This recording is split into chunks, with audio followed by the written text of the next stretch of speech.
Unanimous, yes? Yes. Yes, sir. Okay, so last year we worked with the City Attorney's Office to file cases on the self-termed First Amendment auditors. And they use the First Amendment to as a guise to insult and verbally attack police officers who are trying to do their work on the street. Most of you, I guess, have seen the videos that they upload onto social media. They are vulgar, they are profane, they are insulting, and last but not least, they are unnecessary. And again, they do that under the guise of it's their First Amendment right to say these things to police officers. Well, the court proved them wrong yesterday. I was in the trial yesterday over at Municipal Court of Jesus Padilla, known online as Mexican Padilla. He was charged with 3 counts of disorderly conduct and found guilty at the end of the trial, and charged fined $500 for each of 3 counts of disorderly conduct, plus court costs. I think I can say for every police officer out there that we are pleased with that verdict. I think it almost puts a dagger in the heart of their First Amendment excuse for insulting police officers and verbally attacking and assaulting police officers while they're on their posts. And with us today is our head prosecutor at the City Attorney's Office, Jose Nino. And Jose, Thank you, Chief. Let me get started by saying that the City Attorney's Office is committed to upholding the First Amendment. However, when those words or actions tend to incite a breach of the peace, then it's our duty to prosecute to the utmost to the law. So it's one of those, in this case, Mr. Padilla and his cohorts or his partners went ahead and used not only abusive and vulgar language towards our officers, but they did it with the intent to get a negative reaction by officers, put them in a negative light, and cause some type of reaction, and then upload it onto their YouTube or social media. You know, our duty and our goal is to protect not only the citizens of the city of San Antonio, but our first responders as well. They went above and beyond what we would normally consider free speech. The judge agreed with us and went ahead and found that individual guilty. There's 2 more trials set in April and May against both of the other defendants that are in this case, and we hope to get the same verdict. If there's any questions, I'm sure the Chief and myself are here. I have a question. These videos online, you've probably seen, have tens of thousands of views. A lot of people tune into these types of videos. Is there any fear that what you guys did yesterday are going to embolden them to take it a step further with their rhetoric towards police? no, I don't believe so. And if people do, then they do it at their own peril.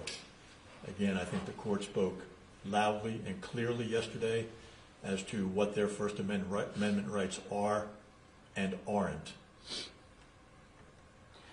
Chief, there are many other people who are out there that are police monitoring per se, that have different approaches. Do you have any advice for people who feel like that they have a duty to come out and cop watch if they do decide to record? What do you tell people that could show up with a camera that you're not familiar with if they're not, I guess, traditional media? To use your term, cop watch all you want, but it does not give you the right to verbally assault police officers and distract them while they're doing their jobs.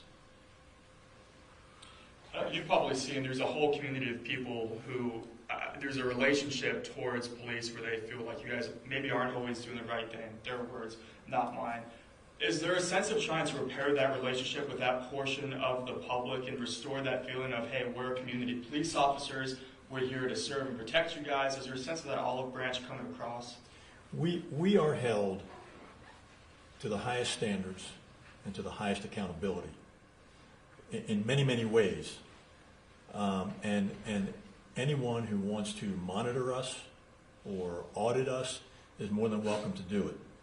But you can't come out and insult and call police officers derogatory names in an aggressive way that puts police officers in fear of their own safety And they also do that at their own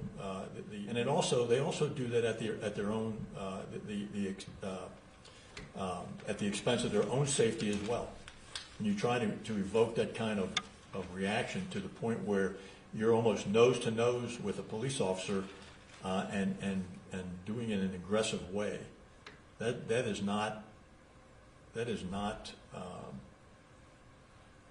monitoring or auditing police. That's insulting and attacking police. And when that type of confrontation happens from the general public in the direction of police officers, how does that affect what you're doing in that moment? It's a distraction to officers who are standing there trying to protect a crime scene or direct traffic or do whatever it is they're doing. It's a distraction to them and could likely lead to the officer getting hurt. Is there any training that's been done here within SAPD with this newfound of cop watch from now on that's been going on? Yes, there has been discussions about it and discussions about maintaining professionalism and just continuing to do our jobs. And I want to thank the City Attorney's Office for taking these cases on and taking them to trial. Chief, for anyone who has any free speech concerns, I'm sure they're thinking in their head right now, it's not illegal to insult a police officer. And so what is the technical difference between, calling an officer a derogatory name on the street or doing it on Facebook? And doesn't this open up a whole can of worms? What is the response? There are two distinct actions here. One, if someone is stopped and they decide to call the police officer a derogatory term, that's one thing. But when you aggressively and in a verbally assaultive way close space on a police officer when they're doing their jobs and you come at them aggressively, that is totally different than just calling a police officer a name. We get called names all day long. But when you get up in an officer's face in an aggressive way, hurling verbal insults, that to me is a verbal assault and not a First Amendment protected right. Almost Park recently, it was a couple months ago, they had a huge open carry protest after an open carry person was detained at one point. Following what happened yesterday, are you guys bracing yourself for the possibility of having a protest here or citywide? That really does not concern me. Again, the courts have spoken in this case, and I've been at those gun rallies, those open carry rallies, and when I'm there, people are as friendly as they can be. Those are the same people, though. Same folks. Yeah. But actually, I don't know that they are the same folks. These. From my reporting, the leaders of it seem to be the same people. Maybe I'm incorrect. Yeah, I'm not. I don't know that to be true from what I've seen. But I've been at all these gun rallies, and these folks there are not insulting the police anyway. They're expressing their, constitutional rights to carry firearms, and that's all they're doing. I have not seen where they've been aggressive toward police or insultive or insulting or demeaning or anything like that toward the police. Again, let me be clear. This is a very distinct verbal assault in a physically aggressive way toward the police, and that is what the courts ruled on yesterday. But could be just the start of the process. Could go to appellate court and further. This could be. It could be. Look, I don't want to debate it. The courts have spoken. I have said what I believe to be true about people's reaction and actions toward the police, and that's the way it stands right now. One last question. Chief, was Padilla at the most recent shooting on Olive and Pine? Pardon? Was Padilla known to be at the most recent shooting right there on Olive and Pine? The most recent? I don't know. You don't know? I don't know. I have a couple of specific questions with regard to the date and the location of the 3 incidents that he was convicted of. Yeah, the date of the offense was April 27, 2018, in front of Central PD. April 27th? Yes, sir. Yes, ma'am. 2018. And that would be like 501 South Frio? 501 Or South Frio. Yeah, like the 501. Central PD. Okay. And now, Mr. Padilla says he's under house arrest for some other charges. You said that there are additional people awaiting trial. March and April. Is he also awaiting trial on additional charges related to these things? Nothing with municipal court or nothing with the city of San Antonio. He may have some other cases with other jurisdictions, but nothing with us. His two other members of his pack, if you want to call it that, are set for both April 4th and May 9th. And one final thing. He has some videos posted where he is like at a traffic stop or something and he refuses to ID and he says, "What is my crime?" And I don't know I don't know the answer to that question, but when you're stopped, I want to have a full understanding of failure to ID.